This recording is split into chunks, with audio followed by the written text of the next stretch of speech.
എറണാകുളം പള്ളിപ്പുറത്ത് വിലയാധാരം വാങ്ങിയ ഭൂമിയിലെ വഖഫ് ബോർഡിന്റെ അവകാശവാദത്തിൽ LDFും UDFും നയം വ്യക്തമാക്കണമെന്ന് NDA സ്ഥാനാർത്ഥി KS രാധാകൃഷ്ണൻ. പള്ളിപ്പുറത്തെ തീരവാസികൾക്ക് ഭൂമി വിറ്റ ഫറൂഖ് കോളേജ് അധികൃതരും വഖഫ് ബോർഡും പറയുന്ന കാര്യങ്ങൾ പരസ്പര വിരുദ്ധമെന്നും ഇവരിൽ ആരാണ് തെറ്റിദ്ധരിപ്പിക്കുന്നത് എന്ന് കണ്ടെത്തണം എന്നുമാണ് NDAയുടെ നിലപാട്.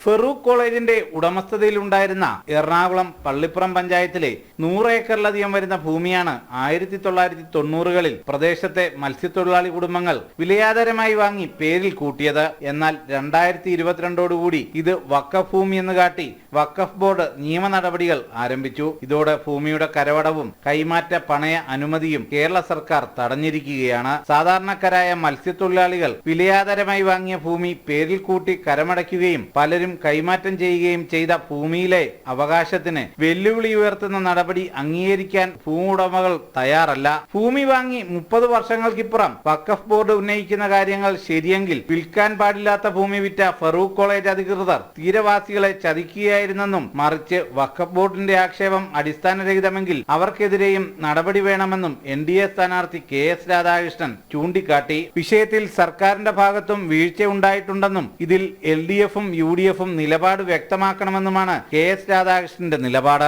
ഫറൂഖ് കോളേജിന്റെ ഭൂമിയാണ് എന്ന് പറഞ്ഞാണ് വിറ്റിരിക്കുന്നത്. വഖഫ് ബോർഡ് പറയുന്നു ആ ഭൂമി വഖഫ് ബോർഡിൻ്റെതാണ്.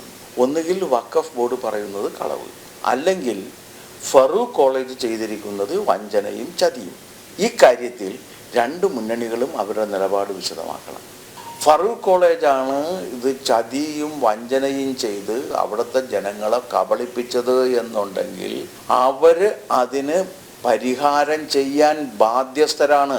അവർക്കെതിരെ നിയമ നടപടി സ്വീകരിക്കണം.